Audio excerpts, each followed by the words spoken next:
السلام عليكم محبي ومتابعي أخيكم وليد عبيد الرشيدي، وبدون أي مقدمات كما وعدناكم الفرق بين الباحث أو الدارس والوارث. الوارث هو من يتوارث شؤونه وشؤون قبيلته كابرا عن كابر.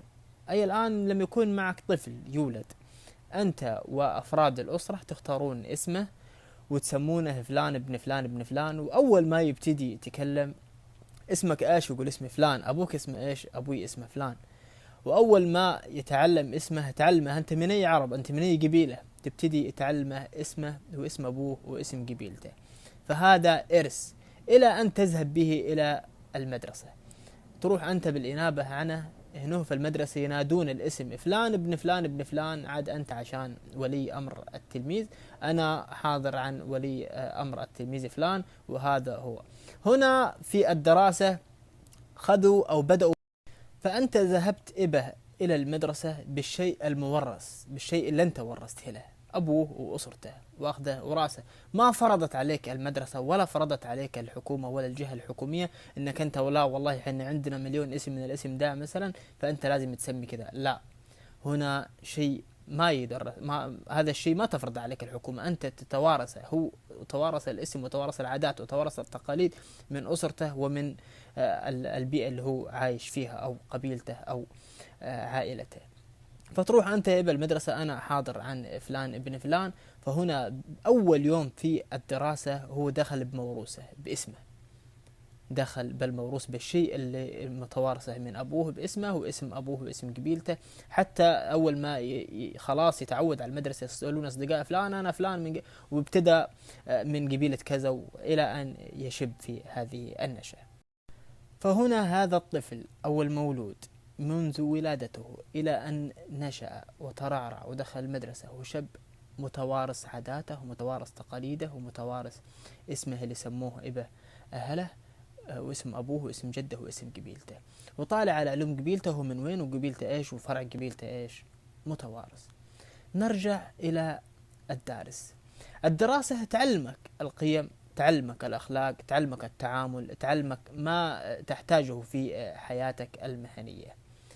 زين، هنا فرق لما تعلم تلميذ، تعلمه ايش وتورثه ايش؟ تورثه تاريخه، قيم عائلته، تورثه عادات، تورثه تقاليد، تورثه احترام، أدب، تعامل مع الأكبر منك، العطف على الصغير لو أنت كبير. والدراسة تعلمك ما تحتاجه في الحياة المهنية. طيب حنا اللي عايزين نوصل له الآن الفرق بين الدارس والوارث. اللي عايزين نوصل له إن الوارث منذ طفولته عم يتوارث إيش اسمه واسم قبيلته وفرع قبيلته والأشياء القبلية هذه. زين، أما الدراسة ما تعلمك علوم القبلية. فهنا نرجع إلى النقطة اللي احنا عايزين نوصل لها، وهو الباحث عبر الدراسة. البحث عبر الدراسة ربما يظلم قبيلة هو يبحث فيها، لأنه يرجع إلى كتب تاريخية ما تعرف الكتب هذه هل هي صحيحة صادقة 100% ولا ما هي صادقة. ما تعرف اللي دون الكتاب هذاك هل كان في قلبه ضغينة على القبيلة هذه ودون عليها شيء صحيح ولا دون عليها شيء خاطئ يطمس إبها أو يطمس من تاريخها ولا لا. ولكن لا ننسى أن هناك شيء يسمى البحث الميداني، هذا في التعريف التالي تابعونا. الباحث الميداني.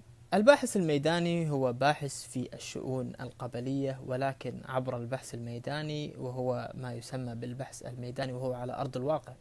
أي أنه يذهب إلى قبيلة فلان وعقلاء قبيلة فلان ومشايخ قبيلة فلان ويبحث عنهم وعن شؤون قبيلتهم وتاريخ قبيلتهم، ويدون في هذا الكتاب الذي يريد طباعته أو نشره.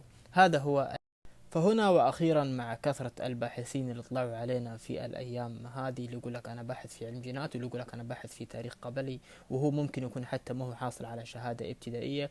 ما هو كل باحث نأخذ منه، وما هو كل كتاب نقراه، لأن ممكن أي واحد يطلع كتاب يكون في قلبه ضغينة على قبيلة فلان ويطمس بها في كتابه هذا، وهذا طبعا يحاسب عليه عند رب العباد.